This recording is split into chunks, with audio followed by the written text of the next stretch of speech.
is Karen McGee. I am a former primary teacher and former reading coordinator for the school district. Today I'm going to be doing a lesson on word sorting and writing. The two people who are going to help me are Kendall and her grandmother Sandy, and they're going to be here to be a part of this experience for you. We're going to start by working with word sorts.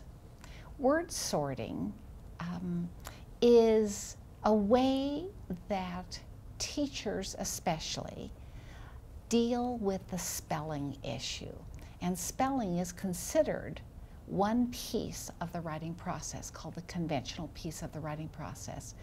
Spelling is a very difficult subject and a very important subject. So we're going to show several techniques today on how to do sorting, word sorting.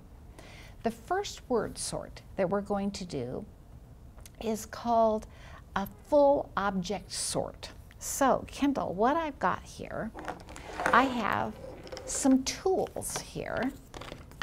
You'll see that I have a group of tools here. And what we're going to start off with is an open sort. Open sorting is a way of high-level thinking. So what I'm going to ask Kendall and her grandmother to do is to find a way of putting some of these objects together. There is no right or wrong answer. All you have to do is say, I'm putting them together because they have something in common. So, can you see some ways that you would want to put some of those objects together? These two because they're both erasers. Good. 2 erasers. What else? These because you can write these on whiteboard. Good. Whiteboard markers. Good. There's one other one. You can make stories. You can make stories. Yes, we could write stories with these. And these, leave them alone. They don't have to fit, okay? So we'll say these we'll put in our throwaway pile because they don't fit with stories, they don't fit with whiteboard markers, and they don't fit with erasers. And that's perfectly okay. Is there another way, do you think, we could sort those? Now look at them again. Is there another way? And you can help her, Sandy. Help her think.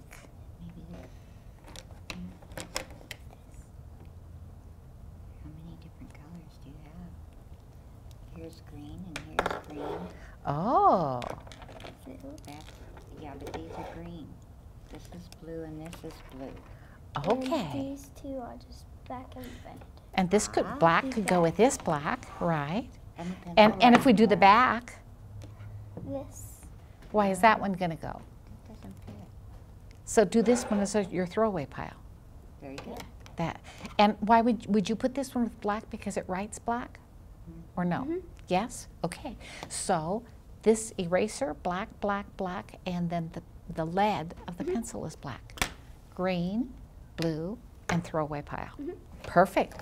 Try it one more time. Now use your brains, ladies.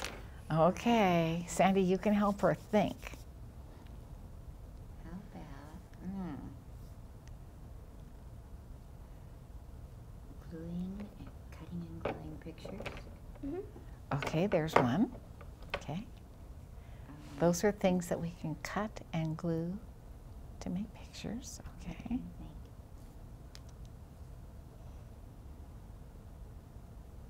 The erasers can still go together. Which one?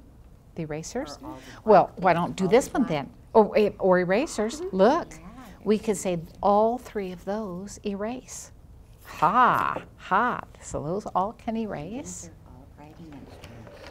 And these are all writing. Or look at this. These all have lids. Look, look. Oh. See, even this one has a lid. So we could say 1, 2, 3, 4. These have lids. And if we wanted to, This we one could has a actually lid. put that one in and say all of those have lids. Isn't that cool?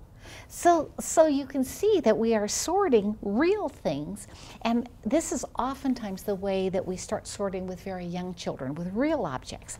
Then we like to move to something called picture sorts. So now, Kendall, I'm going to give you some pictures. And how about doing the same thing? Look and see if you can find some way with your grandmother of putting those pictures together. While she's doing this, I'm going to talk about the 3 different possible ways that we do sort.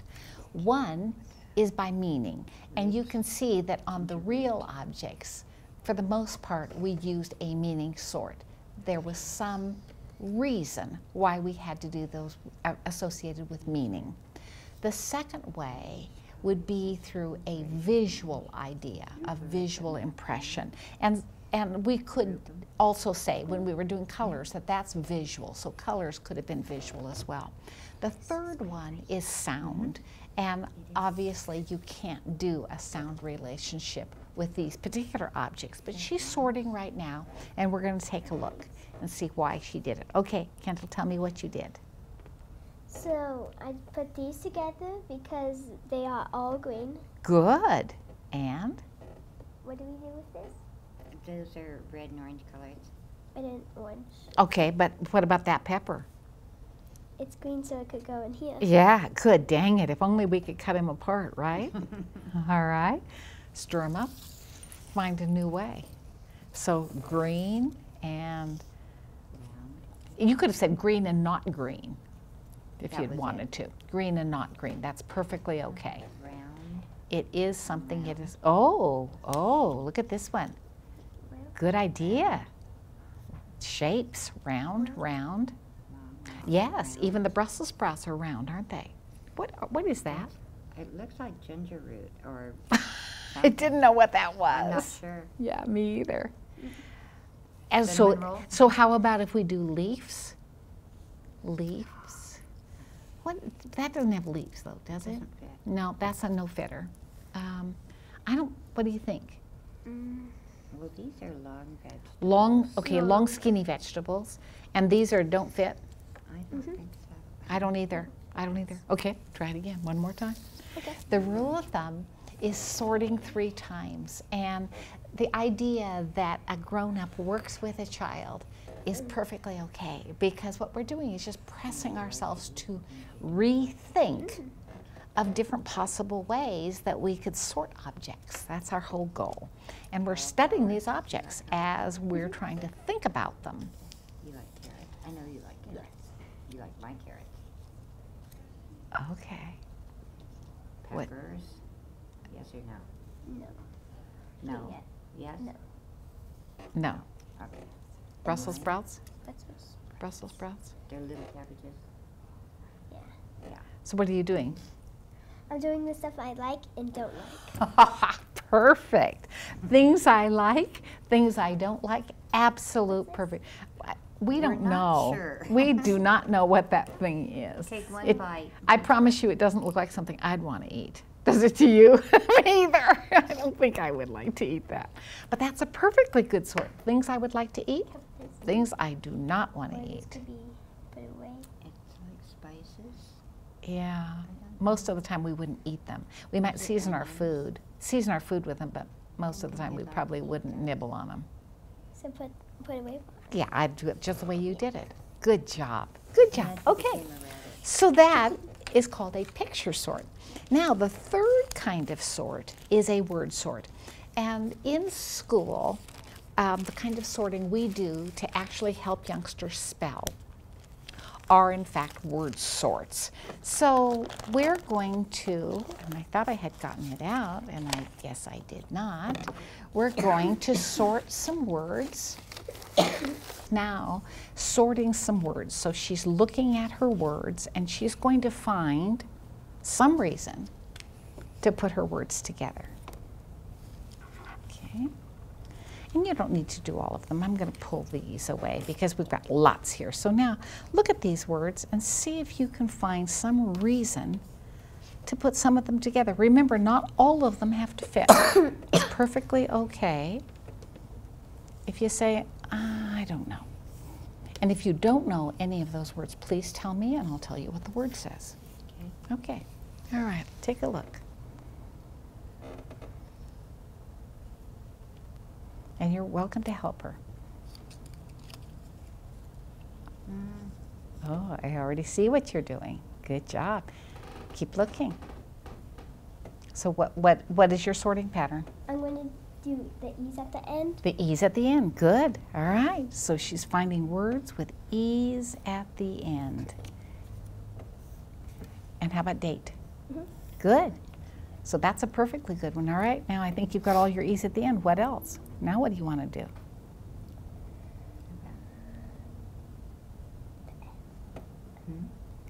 Which one? Say it out loud. One's with what? The N's at the end. The N at Okay. the end. Let's Sure. see if there are any more. Good N. Ooh, choice. good. Here's another one. The N. And here's the last one. Good job. So we're looking at the lot of it. ending letters. Now what about these guys? What do you want to do with these?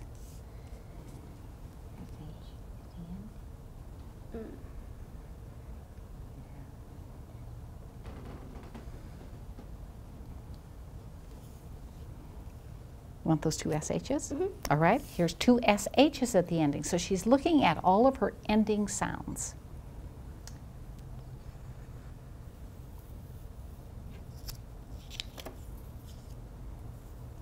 Oh, T at the end. I see it. Oh, okay. T at the end. Good job. Well, there's one more T right there. Good. And these don't fit, right? No. So we have a row of E's at the end, a row of N's at the end, a row of T's at the end, and a row of SH's. All right. I'm going to take away this many of them. Resort. New reason. New reason why you're going to do it.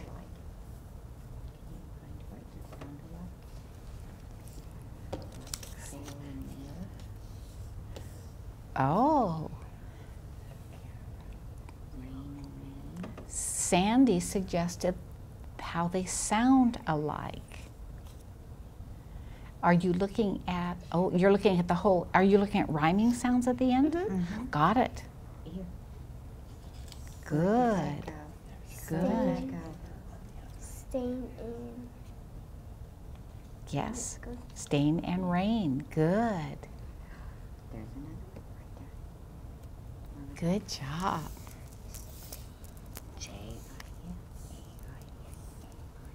A-I. Chain. Chain fits. Any others? Yes. Yes. Now, what about these? What about that guy? Does that rhyme? It sounds the same, but it isn't spelled the same. Oh, but it still sounds. it still sounds the same. Do you want it or no? Plane, P-L-A-N-E, does not spelled with an A-I-N, but it definitely rhymes. What do you want to do? Do you want it? No or yes? Yes. Yes, she moves it in. Good girl. How about the rest of them? Do you want to still stay with rhyming? You have a couple more rhymings. I see one. They sound a lot alike. There are no more ings, are there? No? Nope. Are there any more eights? Oh, good. Hate, date and hate. Are there any more apps? Nope. Nope. What about those last two? What are they? Yep. What are they? The same in blame. Same and blame. So now you have the ain words, the ate words, the ale words, and the aim words. And then two in your throwaways. One more time. One more time. Always okay to have a throwaway. And what makes this kind of work so wonderful, and here's the important point. What we're doing is we're closely looking at the words, and the research suggests that when we closely look at words, and it doesn't necessarily matter why we determine putting our words together, but it's that close look at words that visually imprints their spelling patterns in our minds. So I was very pleased to see that she would put plane, P-L-A-N-E, with her other words, A-I-N, because visually, that's a different spelling pattern. But she was listening to her ears, and she chose to put the rhyme, even though it was not a spelling pattern. And so she was able to distinguish that I can get that ain sound through two different spellings. And that's what's critical for her to become a good speller. She has to be able to see and hear how words go together or not. And that's what she's doing. So by this kind of play, she's imprinting on her brain the spelling patterns. What did you do? We're doing the beginning because there's a P. P-L? P-L-A. Mm-hmm. P-L-A, good. And that there's a M-A-I. M-A-I, good. And that the reason why is because we put the S's. Just the plain S's, good, okay. And these, you just decided not to do these, or are you just done? Did you decide to throw away? They don't fit. It's okay. It's okay. Good job. Good job. Now, we could have, even in our words, we could have done the same thing with the words as we did with the pictures. We could have said, well, these are the names of things. Like you could say, there's such a thing as a strap. There's such a thing as rain. There's such a thing as a date. There's such a thing as a train. There is not such a thing as a fail. There's not such a thing as a blame. Do you see? So we could do it just like we did it with the real things. You chose not to. You chose to actually look at the words, and that was great. All right, this is called open sorting. When I close sort, then I'm going to test her. And so when I want parents or grandparents to be working with their children at home, what I really eventually want them to get to is a closed sort, because these youngsters are responsible for taking spelling tests, and they're responsible for spelling correctly in their writing. So we want them at some point to be able to spell correctly. So what I might do is I might intentionally set up a pattern. So I might say, I want Kendall to find all of the words that fit with train. I want her to find all of the words that fit with tray. I want all of the words that fit with blast. I want all of the words that fit with race. Now, I want you to see something. Train says A. Tray says A. Blast says A. That does not say long vowel A, does it? So let's move him over here. Race says A. So you're going to have 3 columns that say A, but all 3 columns are spelled differently. You've only got 1 column that has the A. Okay? All right, let's see what you can do. Let's move those up there so you can see, and you can help her. Sandy, you can help her. See how she does it herself. Okay, how do you say that? Date. Date, where does it fit? Day. Mm-hmm. It could. Any of the 3? Which one? That's it. Good. Why? Why did you put it there?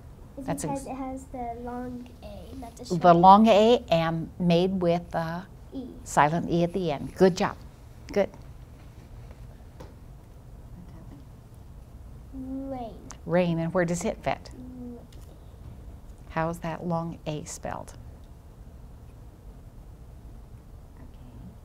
A-I. Right. Good. Rain goes with train. Good. What's this word? Strap. Strap. Now what do you hear? What's that sound like? Like a. Does it say straight or does it say strap? Strap. So it's short vowel. Which one is short vowel? The blast. Good. That's the one that has the A. Keep going. State. State. Long or short? A. Good. So it's long A. And how do you make it? Good girl. Place. Place. Place. Long A made with a silent E. Good girl. Keep going. Sounds like race. Yes. Same. Same. A made with a how? Silent E. Silent E. Oh, but that's in your ass. Oh. Get it into your A sound. Which one has your silent E? There you go. How about that? Tail. Tail. Good job. That one was simple for you. Do this one. Man. Be careful. What do you hear? Is it short vowel or long vowel? Man. And. So. Man. Man. Short vowel or long vowel? Short. Yes, please. It goes in the short vowel pile. How about this one? Chat. No, chat. Chat. Means to talk. Chat. Is that short vowel or long vowel? It doesn't say A. This. No, so then it has to be what? The short vowel. Yes. Good job. Good job. How about this guy? The long one's Dash. Dash. What have you got? The Good. A. Good. Short vowel. Doesn't say A. It doesn't say dash. It says dash. Ah. So. That's right. If it says ah, there it goes. Do one more. Do this one. Find one where the A is made that way. What is it? Playing. Playing. And how's that A made? The way. A-Y. Even though it's got an ing on it, we could take the ing off, couldn't we? Mm-hmm. That's right. So there, we've got play. So you have a few in each one, don't you? And we don't need to do, do one more. Do this one. Today. Today, where does it belong? Day. Good. I like the way you're listening to it. Day. And how is it made? Good A-Y. girl. Very good. So you can see we have a short vowel list. All of them just say ah. We don't care about anything else except the ah sound. We have 3 lists of A's, one spelled A-I, one spelled A-Y, one spelled with A something silent E. And those are the 3 most common spellings of long vowel A. One of the things that we know about children about this age is that most of them learn their short vowels very quickly. The moment we start teaching all of these numerous long vowel spellings, by the way, there are 20 ways to spell long vowel A. The moment we get into all the various spellings of long vowel A, they tend to forget the short vowels. Did you see that? And you saw that with Kendall too. Even though she absolutely knows them, they've slipped away. And that's what happens, and it's very common among all children. So it's nice to see that slipped for her, although she can read every one of these words. And if I asked her to write them and spell them, she probably could write most of them.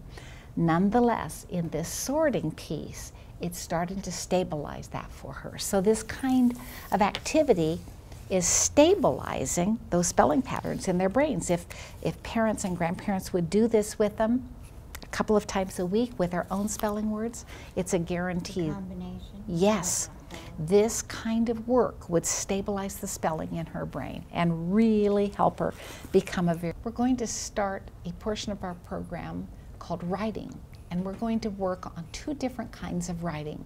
The first is called journal writing, and journal writing, the purpose of journal writing is to promote higher level thinking, to make children understand that if we can say it and think about it, we can write it on paper. And when we ask children to journal write, we never worry about the conventions, meaning the spelling, the punctuation, the grammar. That is not the point. The point is to get our thoughts on paper. Usually, when we start a journal write, we have some kind of a shared common experience. So in a family environment, it might be a shared outing or a party. Anything that you do as a family that you can talk about and then write about. If you don't do that, oftentimes the best way to do it is through a book. So since these people are not my family, I am going to start with a book called Read is Best, a story by Kathy Stinson. I will show this lovely little book. It's a wonderful book for lots of reasons. My mom doesn't understand about red. I like my red stockings the best. My mom says, wear these. Your white stockings look good with that dress. But I can jump higher in my red stockings. I like my red stockings the best. I like my red jacket the best.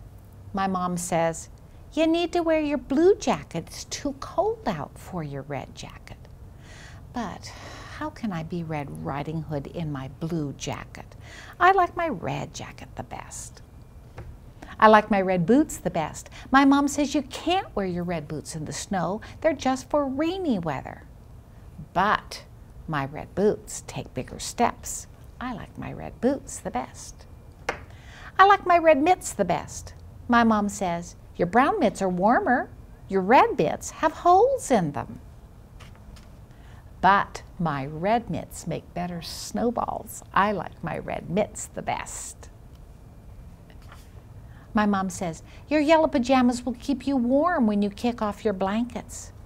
But my red pajamas keep the monsters away when I'm sleeping. I like my red pajamas the best. I like the red cup the best. My mom says, oh, Kelly, what difference does it make? I already poured it in the green cup. But juice tastes better in the red cup. I like the red cup the best. I like my red barrettes the best. My mom says, you wear pink barrettes with a pink dress. But my red barrettes make my hair laugh. I like my red barrettes the best. I like red paint the best. My mom says, but Kelly, there's hardly any red paint left. Maybe you could use orange instead. But red paint puts singing in my head. I like red paint the best. I like red because red is best.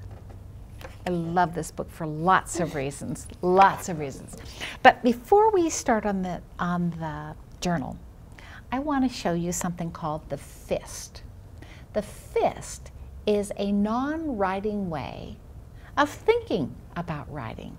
So if I were to do the fist on this book, I might start with the title and notice I could go, red is best.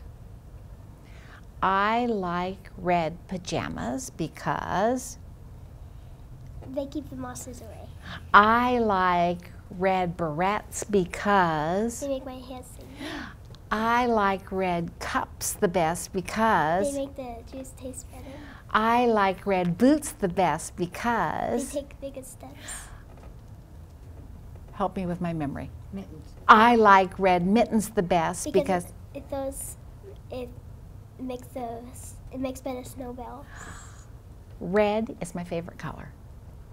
So do you see with that fist how you go, here's my main idea, these are all my supporting details, and then I just restate the main idea.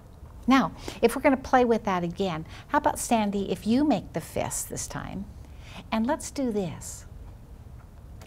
I know something about farm animals. Okay, can you tell me one thing you know about a farm animal?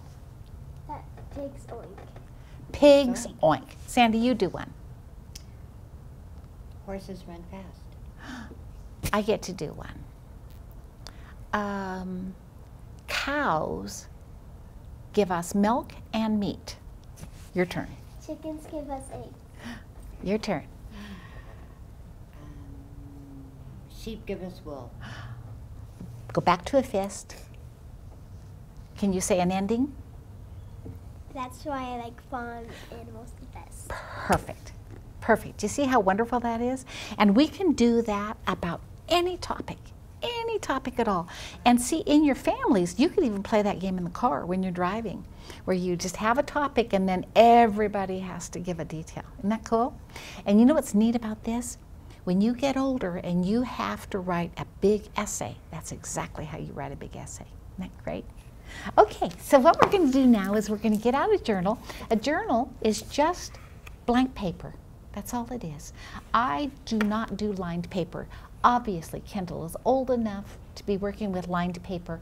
Children 6 and under, I never do lined paper. And the reason that I don't is because they're still developing their fine motor skills. And if they are concentrating on forming their letters and staying inside of the lines, they forget what they're thinking about. So I don't want that. The whole goal of this is to be able to put what they're thinking about on paper. So I use unlined paper, and even with Kendall's age, I see nothing wrong with unlined paper.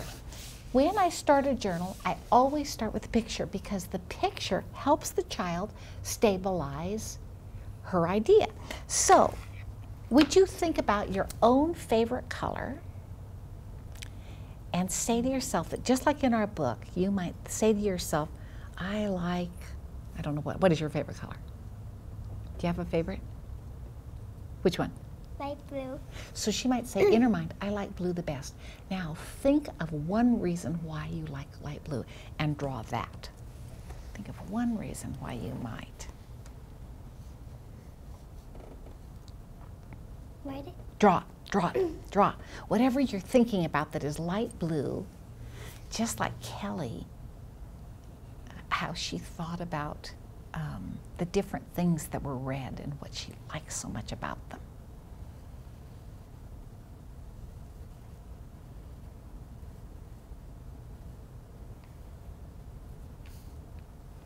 When children are doing this kind of writing, it's perfectly okay for a parent to take a piece of paper and do it right along with the child, to say, I'm going to do mine too.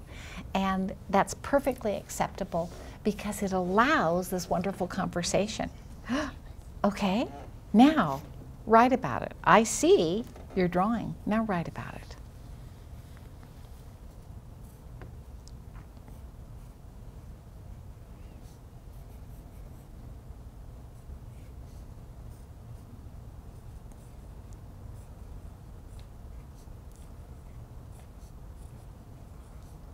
So much of the kind of work that I suggest that parents and children or grandparents and children do together is all about stimulating that talk, that discussion, because that's what we really learn. We really learn. The bridge between what we read and what we write is the talk. So I really do like it when parents also sketch something and then write something, so that then they have this wonderful mutual sharing.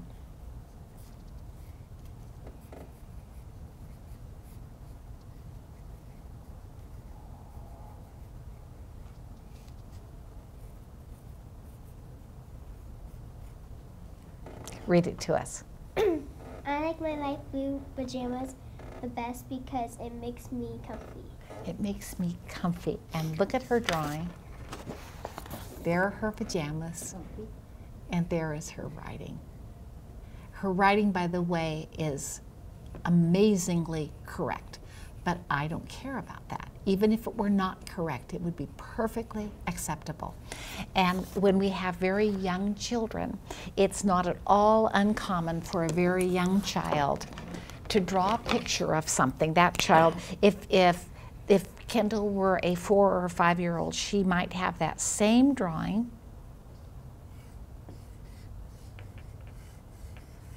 of the pajamas, and then her words might look like this. That might be exactly the way that they would write. And then if that's the case, then what the parent or the grandparent would have to say is, read me your story. And then if she were 4 or 5, she would say, I like my light blue pajamas because it makes me feel comfy. And then this is what, if Sandy were the grandmother of this very young child, she would underwrite that. So because this is invented writing or preliminary writing, Sandy would put that in her own spelling. So she would write, I like, so forth, my, and we call that underwriting. So it would be like this, where underneath this particular child writing, we have the grown-up writing. I have a great story. When I was teaching kindergarten, this was the very first day of kindergarten, and a little girl actually wrote just exactly like that, and then very proudly brought her journal to me and said, teacher, read my story. And I said, I can't read your story yet. And she goes, oh. And then I said, can you read my writing? And she goes, no. And I said, well, you know, we're even. I said, because now we're going to have to learn to read each other's writing. So right now, you have to write it your way, and I have to write it my way, so that we can both enjoy your story. And she was perfectly happy with that. And it doesn't take children very long, but as they're starting to learn their alphabet, that they realize that their writing is not exactly like mine, but it's okay, as long as parents and grandparents encourage that kind of okayness, then children believe that it is okay. And we celebrate how you think as opposed to how well you actually put it on paper. Because remember, that's our goal in journal writing. The second kind of writing that we're going to do has a completely different purpose. These are called skinny books. And this kind of writing is writing to read. Now, Kendall is a wonderful reader. So I'm going to push up the level of the text for her. If I were doing a skinny book with a kindergartner or a first grader, I would keep a very simple text. But this child already knows how to read.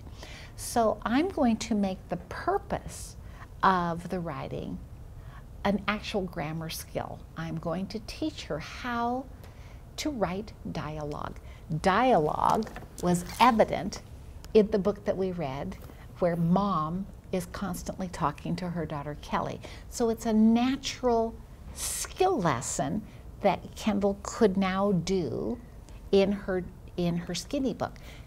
At the same time, practicing all of her perfect spelling, because skinny books have to have perfect spelling, perfect punctuation, exactly the opposite of the journal.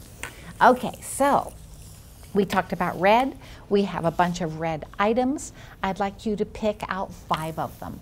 You can choose the ones that are already cut out, or you can choose more. It's up to you, but I need 5, please.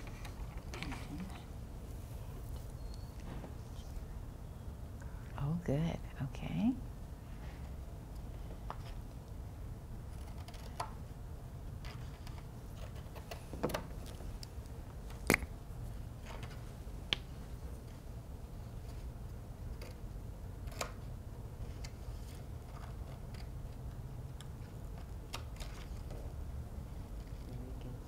So we've got a chair is one, all right. Are you going to use any of these? All of these? A plate, okay, a plate. Balloons, good. Dice. You don't want the Legos, or do? No Legos. Choose another one then. I don't blame you. Boys would go for those Legos, sure as heck. You choose something else. Which one's the tennies or the pants? The tennies. Because you like tennies. You have cute black and white tennies. Would you ever like a pair of red tennies? Pretty cute. Pretty cute.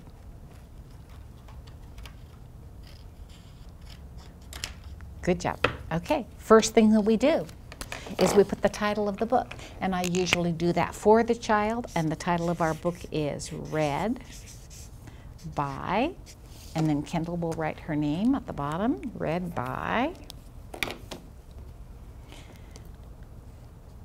I almost always do the title as an adult. And the reason that we walk through that fist is because it's the same idea. The title of the book is the main idea. So it's built on that exact same idea. All right, you're going to glue one picture on each page, and your grandmother can help you because we're going to go as quickly as possible. All right. One thing that I've learned, the smaller the child, the more important it is that when you are gluing, you always have your children glue the back of the pictures, and then as an adult, if they're very young, you do the flipping over, and then you get rid of the glue. Because if you don't, the book gets glued shut. So I've learned the hard way that this gluing process works best with a grown-up helping. And quickly doing all pictures first and then getting rid of the glue. So you can see that Sandy is doing the gluing, Kendall is plopping it onto the page, and we're getting this done very quickly.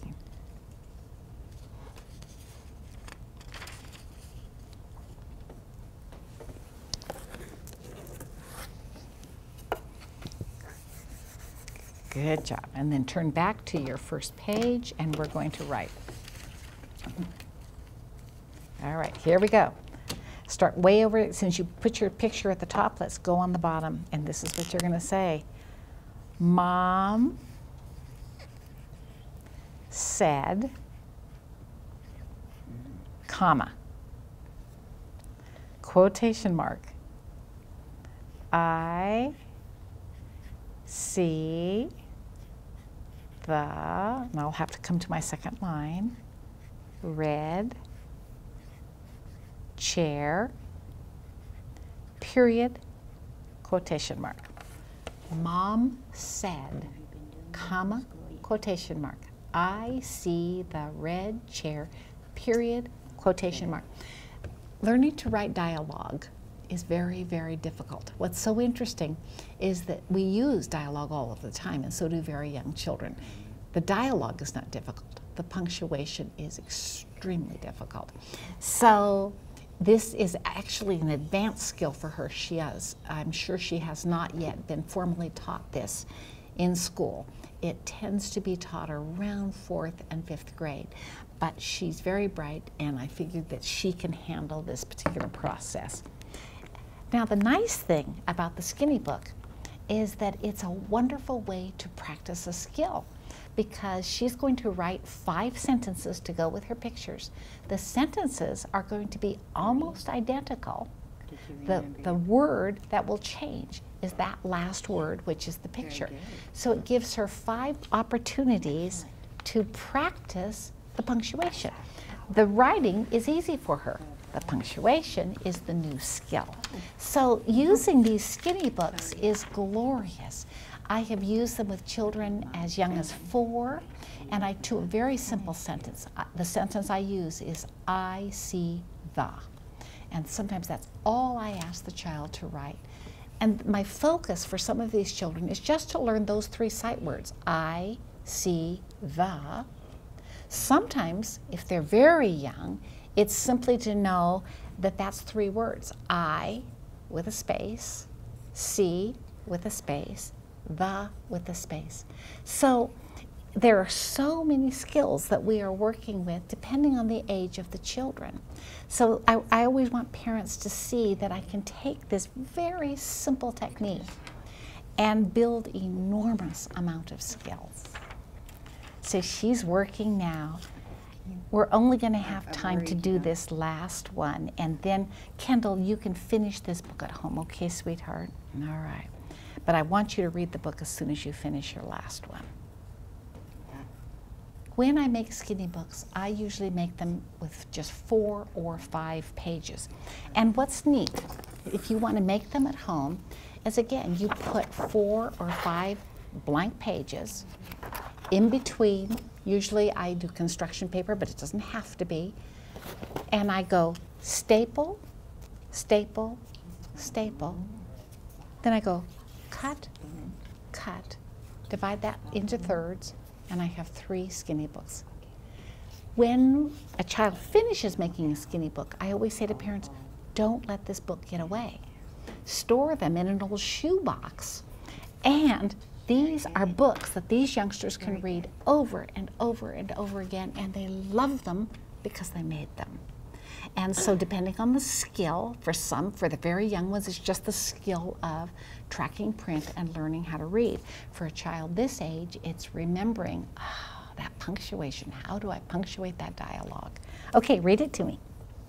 Mom said, comma, quotation mark, I see the red chair, period, quotation. Turn the page. Mom said, quotation, I see the red shoe, period, quotation. Good job. Mom said, comma, quotation, I see the red balloon, period, quotation. Good job. And you can do your last 2 pages. Ooh, that darn glue. You can do the last 2 pages at home.